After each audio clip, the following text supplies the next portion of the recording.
All right, Rev Theory from Long Island, New York.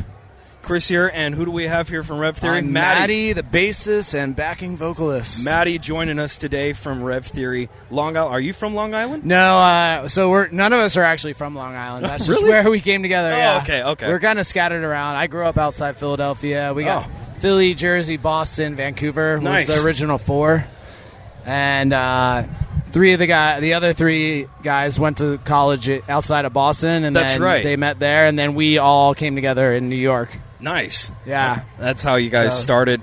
When you guys go in the studio, do you guys try and capture everything live as possible, or are you guys more methodical, and record everything kind of individually and patch it together later?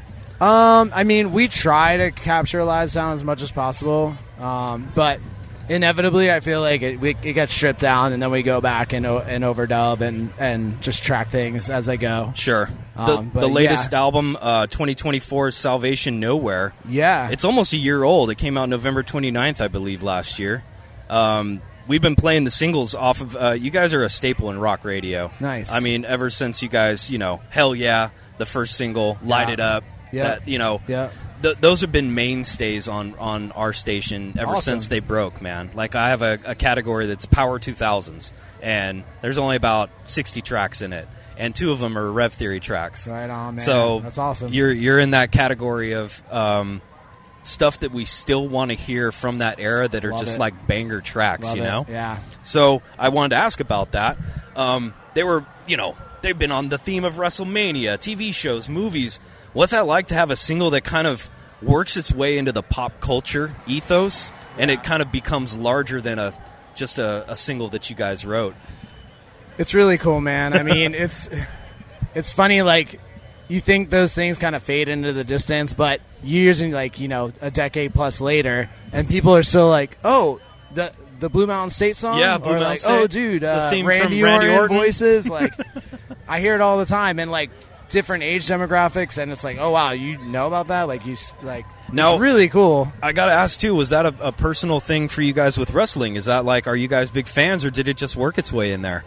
So it kind of just worked its way in. I think we all grew up at a certain age. We were into wrestling, and then, we kind of got away from it. But it was really cool for them to come and ask us to, they licensed a bunch of our songs, and then they asked us to do the theme song for Randy Orton. So it was really cool, and we've gotten to go to a bunch of different live events. Oh, cool. Which I had never done before, and it's such a spectacle. Oh, yeah. I don't know if you've been to one, but it's incredible. I've never been to a real entertaining. WrestleMania type event, but I've been to the ones at the Save Mart Center where the smaller venue ones, but it's insane. Even those ones, the pyro, just the showmanship and everything, it's wild. I had no idea until you see it live. And you're Yeah. like, whoa, these guys are really destroying themselves. And you go backstage and they're all like covered with ice bags, Right? and just like It's not limping fake, around. yeah. I'm like, yo, this is gnarly.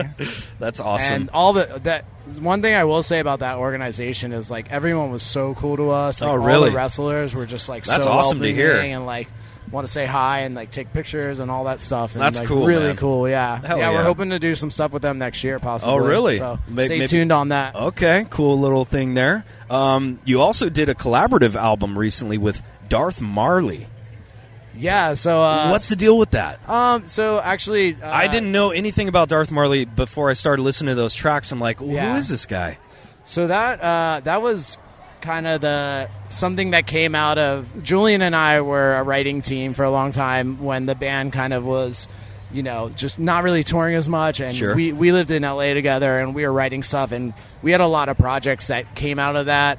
We did one called King Chaos, and then we had this idea around the idea called Darth Marley, and Julian in recent years kind of latched onto that and kind of like brought that to life. That's cool, so man. It's a little bit of us like our alter egos, kind of, you know what I mean? So doing some electronic infusion Yeah. and like different genres and just pulling from that. That's So, cool. Do you ever picture yourself doing anything down the road, maybe live with something like that? Like Possibly, possibly. yeah. It Could sounds be fun. It sounds kind of cool, Like our wheels are always turning. Our heads are always like trying to think of new cool creations. Yeah. And we've dabbled in all kinds of genres, and we used to want to like go out and tour with some of these other projects, but I don't know. It's possible. Anything's possible, man. Like one of the ones that comes to my mind was Chino's Crosses. Dude, love it. And love Crosses. And it's that type of thing where maybe as a fan of Deftones, you're not really aware or into that unless you're like kind of a diehard. And I get that kind of same vibe with some of this stuff too. Yeah, you know. Yeah, that's cool. Yeah, right on, man. Well, okay. I think just trying to push boundaries and do different interesting stuff that like takes the the core of Rev Theory, but like brings it into a different genre where I love our fans might not be like if it was just straight Rev Theory, they'd be like, what the heck is this? But that's cool that you're doing the side project kind of thing. Yeah. Well, okay, plans for 2026. What can you let us in on? So we played this show, Aftershock, and we played Louder Than Life, and it was just originally like, let's just play these shows for fun as like a reunion thing and for old time's sake. But once that happened, people are starting to be like, "Oh, well, you guys are playing." Like, we're getting offers, and people sniffing around trying to see what we're doing. So, I can't officially announce anything, but there's more stuff to come in 2026, and possibly some new music. Yeah, I was gonna say, when's the new Rev Theory single coming to the airwaves? We'll see. All right, wheels are in motion, so we'll see. You guys heard it here. Thank you guys so much, Rev Theory. Make sure you guys check them out, RevTheoryOfficial.com, for everything we've been talking about. Thank you so much. Cheers, brother.